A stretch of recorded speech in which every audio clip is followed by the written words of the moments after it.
بسم الله الرحمن الرحيم. الحمد لله رب العالمين، والصلاة والسلام على أشرف المرسلين سيدنا محمد وعلى آله وصحبه أجمعين. Alors on continue, Inch'Allah, avec la vie du prophète Mohammed sallallahu alayhi wa sallam avant la révélation. Avant la révélation, donc comme on avait vu la dernière fois, l'oncle du prophète Mohammed sallallahu alayhi wa sallam, Abu Talib, donc l'a pris en charge. Il l'a emmené avec lui en voyage. Et ce qui a marqué un des voyages du prophète Mohammed sallallahu alayhi wa sallam avec son oncle, la rencontre avec le moine Bahira. Et après, le prophète Mohammed sallallahu alayhi wa sallam donc, a épousé Khadija, radiyallahu anha. Elle lui a donné donc 6 enfants. Vers l'âge de 35 ans, il y a eu un problème avec le Kaaba. Avant, la Kaaba était construite en fait sans toiture, juste des pierres assemblées les unes sur les autres. Et lorsqu'il y a eu des tempêtes, certains disent que c'était à l'époque où Allah subhanahu wa ta'ala a envoyé un torrent à Saba, au Yémen en fait. Et à cette époque-là, donc ce torrent d'eau et ces pluies, ces fortes pluies ont endommagé un peu la Kaaba. En tous les cas, le temps a fait son effet, puisque presque 2000 ans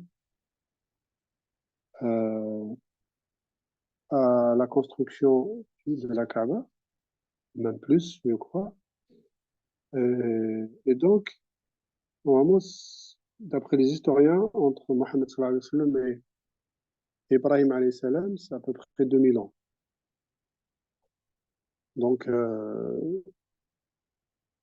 ces longs siècles, ça a fait l'effet sur les murs de la Kaaba. Commencé à se fissurer, et puis avec les pluies, les torrents, elle a commencé à menacer de s'effondrer. Et quand elle a été construite la première fois, elle était pas, il n'y avait pas de profonde fondation, en fait. Et donc, comme la Kaaba était très détériorée, même les fondations étaient affaiblies, donc c'était pas très profond. Vers à peu près 50 ans avant le début de la mission du prophète Mohammed sallallahu alayhi wa sallam. Donc, les Qurayshites ont décidé de reconstruire la Kaaba, de la démolir et de la reconstruire donc à neuf. La Kaaba, il faut savoir qu'elle a été reconstruite plusieurs fois hein, après la mort du prophète sallallahu alayhi wa sallam. Ce que nous voyons aujourd'hui, la Kaaba que nous voyons aujourd'hui, c'est pas la Kaaba qui a été construite à l'époque du prophète Mohammed sallallahu alayhi wa sallam. Elle a été reconstruite par les Qurayshites. Hein. Les Qurayshites ont reconstruit la Kaaba. Mais c'est pas celle-là. Elle a été reconstruite encore plusieurs fois après la mort du prophète sallallahu alayhi wa sallam. Il faut savoir que la Kaaba a été démolie. Hein, a été démolie par Bani Umayya. Elle a été démolie par Bani Umayya et elle a été reconstruite. Donc plusieurs fois reconstruite. Et même à l'époque de l'imam Malik, donc on a voulu reconstruire la Kaaba et l'imam Malik s'y est opposé. Il a dit arrêtez de jouer avec la maison d'Allah subhanahu wa ta'ala. Donc voilà. Mais bien sûr, les restaurations, etc. Donc quand ils ont reconstruit la Kaaba, quand ils ont reconstruit la Kaaba, il n'y avait pas assez, il n'y avait pas assez il n'y avait pas assez de sous en fait. Vous savez que les Qurayshites, les Arabes à l'époque, euh, gagnaient leur argent de plusieurs manières.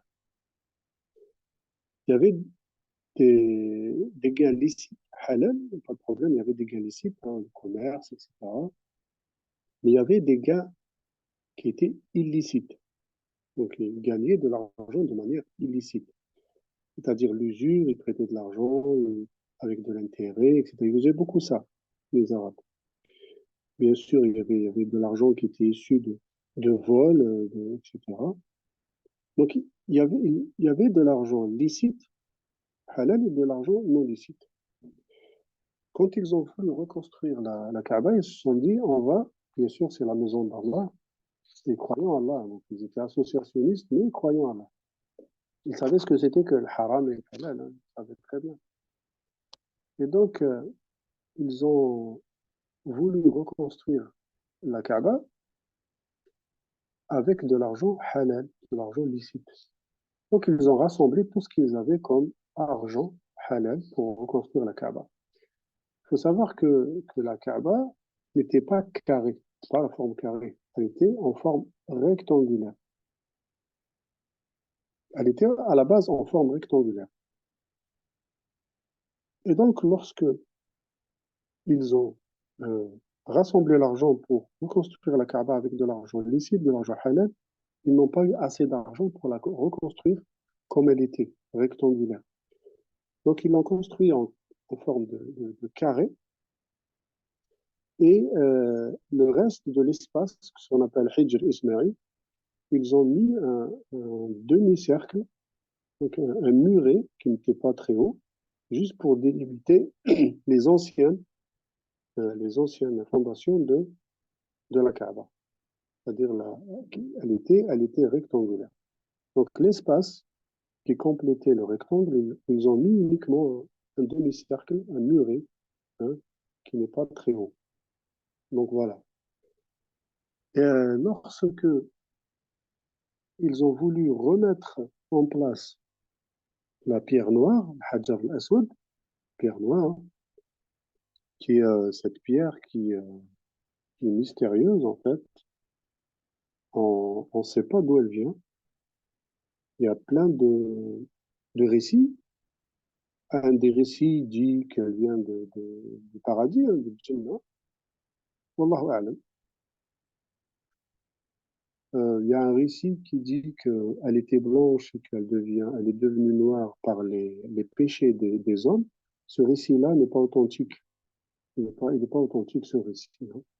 Donc, c'est un mythe. C'est pas authentique. En tous les cas, cette pierre, elle est sacrée. Visiblement, comme disent la majorité des historiens musulmans et des savants, que c'est une pierre qui vient du paradis. Wallahu a'lam. En tous les cas, c'est une pierre sacrée.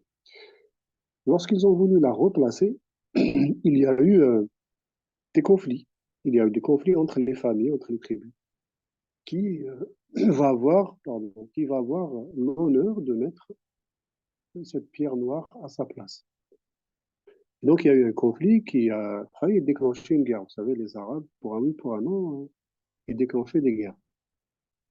Et donc, ce conflit-là est devenu très violent.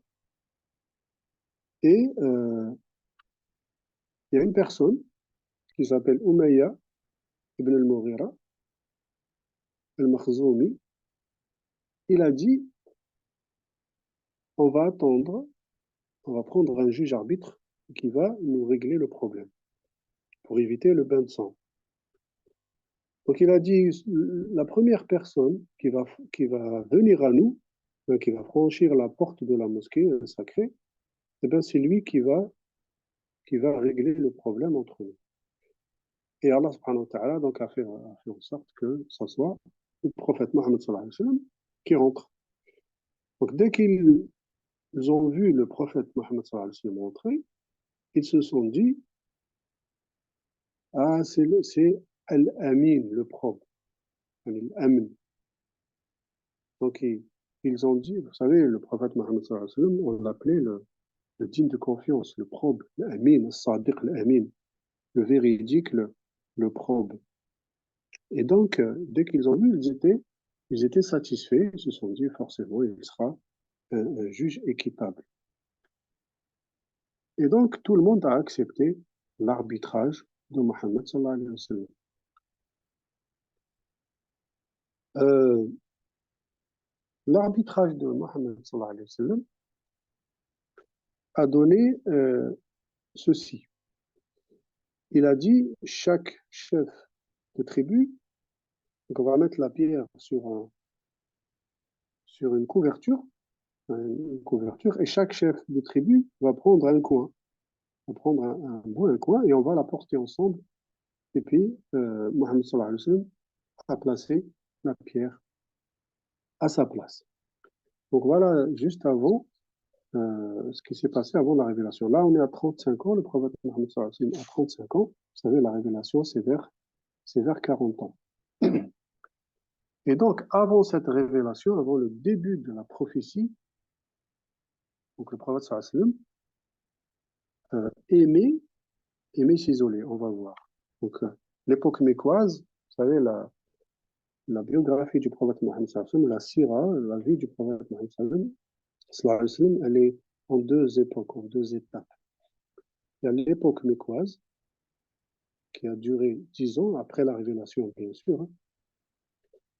Elle a duré 10 ans. L'époque médinoise, qui a duré 13 ans. Chacune des deux époques, donc, comprend plusieurs étapes, et chaque étape se distingue par des réalités spécifiques. Vous savez que ce qu'a vécu le prophète Mohammed sallallahu alayhi wa sallam à la Mecque, ce qu'ont vécu les musulmans à la Mecque, ça fait jurisprudence. Hein, dans la situation, lorsque les musulmans sont dans une situation comme l'était le prophète sallallahu alayhi wa sallam et les musulmans à l'époque mécoise, ça fait jurisprudence. Donc, ça fait des situations qui peuvent se répéter dans le temps, effectivement. Et l'époque médinoise, c'est l'époque qui a duré 13 ans, c'est l'époque où le prophète Mohammed sallallahu alayhi wa sallam a construit l'État musulman, en fait. Il a construit une ville, plutôt un État, avec ses règles, avec ses lois, etc. L'époque mécoise, les musulmans étaient faibles, étaient sous donc l'autorité des Mécois, l'autorité des Korachites, qui n'avaient pas trop de liberté. Donc voilà, il y a eu beaucoup de choses qui se sont passées, on va les voir. L'étape mécoise se divise à peu près en trois étapes. L'étape de l'appel secret qui durera 3 ans, l'étape de la publication de l'appel au niveau de la Mecque, du début de la 4e année de la prophétie euh, jusqu'à l'immigration. Le prophète sallallahu alayhi wa sallam à midi. Et l'étape de la généralisation de l'appel hors de la Mecque à partir de la fin de la 10e année de la prophétie. Donc cette étape qui va englober donc, toute l'époque médinoise va jusqu'à la mort du prophète Mohammed sallallahu alayhi wa sallam. Donc l'époque médinoise va jusqu'à la mort du prophète Mohammed sallallahu alayhi wa sallam. L'époque mécoise, il y a à peu près 3 étapes. En tous les cas, durant à peu près 3 ans, avant la révélation, avant que l'ange Gabriel, Jibril salam, vienne dire, annoncer au prophète Mohammed sallallahu alayhi wa sallam qu'il est donc l'envoyé d'Allah, qui est le messager d'Allah, vers ses 40 ans, il aimait, le prophète Mohammed sallallahu alayhi wa sallam, aimait la solitude. Il préférait la solitude à rester avec la population mécoise. Il se rendait souvent à cette grotte qui s'appelle Hira, la grotte de Hira. La grotte de Hira qui est dans la montagne qui s'appelle Nour, située à peu près à 4 km de Mecca. Je ne sais pas s'il y en a parmi vous qui sont partis, ils ont vu cette grotte ou pas. En tous les cas, cette grotte n'était pas très large. N'était pas très, très large. Et le prophète Mohammed sallallahu alayhi wa sallam restait là-bas très souvent, il restait longtemps. Des jours et des jours et des nuits, des jours et des nuits. on avançait vers la prophétie, plus le prophète Mohammed sallallahu alayhi wa sallam aimait rester seul. Il aimait donc rester seul dans cette grotte. Qu'est-ce qu'il faisait dans cette grotte, hein? Le prophète Mohammed sallallahu alayhi wa sallam, il méditait. Il méditait. Donc il passait son temps à méditer, à penser, à réfléchir sur les signes de l'univers qui l'entourait, sur la création, sur l'associationnisme absurde que vivaient donc, les Mécois, les Quraysh. Ils savaient qu'il n'y avait qu'un seul Dieu, que ce n'était pas logique, il n'y avait aucune logique, aucune raison de, d'attribuer à Allah subhanahu wa ta'ala des idoles, des associés. Donc c'est une chose qui était, qu'on appelle le fitra, qu'on appelle le tahannut, ce qu'on appelle le hanifiya, c'est comme ce que faisait Ibrahim alayhi salam, comme ce que faisait le prophète Ibrahim alayhi salam, lorsqu'il méditait, il voyait le ciel, il voyait les étoiles, la création, etc. Le prophète sallallahu alayhi wa sallam faisait à peu près la même chose. Et donc, Allah subhanahu wa ta'ala donc, lui a fait aimer cette solitude, lui a fait aimer cette solitude et cette façon donc d'adorer Allah subhanahu wa ta'ala avec la méditation, avec l'isolement dans cette grotte. Il emmenait avec lui des, de la nourriture, il emmenait avec lui des provisions et il restait là-bas. Lorsqu'il n'avait plus de provisions, il redescendait, donc il se ravitaillait et il revenait. Donc il restait vraiment de plus en plus longtemps dans la grotte. Il restait de plus en plus longtemps dans cette grotte. Pendant 3 ans. Pendant 3 ans. Euh, et le dernier moment, il est resté plus d'un mois là-bas. Donc vraiment, il est arrivé de rester un mois. Jusqu'à ce qu'Allah subhanahu wa ta'ala lui envoie l'ange Gabriel. Jusqu'à ce qu'Allah subhanahu wa ta'ala lui envoie l'ange Gabriel. Et juste avant le début de la révélation, il y a des choses qui commençaient à arriver, des signes qui commençaient à arriver au prophète Mohammed sallallahu alayhi wa sallam. Il commençait à faire des rêves et ces rêves se réalisaient. Donc lorsque il voyait quelque chose en rêve, le lendemain, ce qu'il a vu en rêve, en fait, il le voyait dans la réalité, exactement comme il l'a vu en rêve. Donc des rêves prémonitoires. Il y en avait de plus en plus. De plus en plus, il y avait donc ces rêves-là que le prophète sallallahu alayhi wa sallam faisait. Aussi, il passait quand il passait dans la Mecque, vers la mosquée sacrée, des pierres le saluaient. Donc il entendait des voix le saluer. Ça venait des pierres, en fait. Et donc voilà, le prophète sallallahu alayhi wa sallam a commencé à se rapprocher du début de la révélation. Et le début de la révélation donc, arriva vers le mois de Ramadan. Vous savez, les mois qu'on connaît aujourd'hui, les mois hijriens, existaient à l'époque du prophète Mohammed sallallahu alayhi wa sallam. C'était Safar, Rajab, Sha'ban, Ramadan. Tous ces noms-là existaient déjà. C'est pas nous, on connaît Ramadan parce qu'on est musulman, on est né musulman, on connaît Ramadan. C'est le mois où on fait le jeûne du mois de Ramadan. Mais avant l'islam, avant la révélation, le mois de Ramadan existait. Le mois de Ramadan existait. La signification de ce mot, le mois de Ramadan, c'est de dire la chaleur. Donc, c'est une chaleur intense, etc., etc. Voilà ce que veut dire le mois de Ramadan. Donc, il existait. Ce mois existait. Et durant ce mois-là, bien sûr, chez Allah subhanahu wa ta'ala, le mois de Ramadan, il est sacré. Sacré pour nous, musulmans, mais Allah subhanahu wa ta'ala, il était déjà donc, sacré chez Allah subhanahu wa ta'ala. Sauf que nous ne le savions pas et les Arabes ne le savaient pas. Donc, durant ce mois-là, l'ange Gabriel donc, arriva au prophète Mohammed sallallahu alayhi wa sallam pour lui révéler qu'il était l'envoyé d'Allah, qui était donc le messager d'Allah subhanahu wa ta'ala. Donc voilà, on continuera, Inch'Allah, la prochaine fois avec le début de la révélation, le moment où l'ange Gabriel est venu au prophète Mohammed sallallahu alayhi wa sallam pour lui annoncer qu'il était le messager d'Allah, l'envoyé d'Allah subhanahu wa ta'ala. Il va le charger donc de cette mission-là de répondre au tawhid, de répondre à l'unicité d'Allah subhanahu wa ta'ala euh, parmi les Arabes d'abord, parmi les tribus, sa famille, les tribus, etc.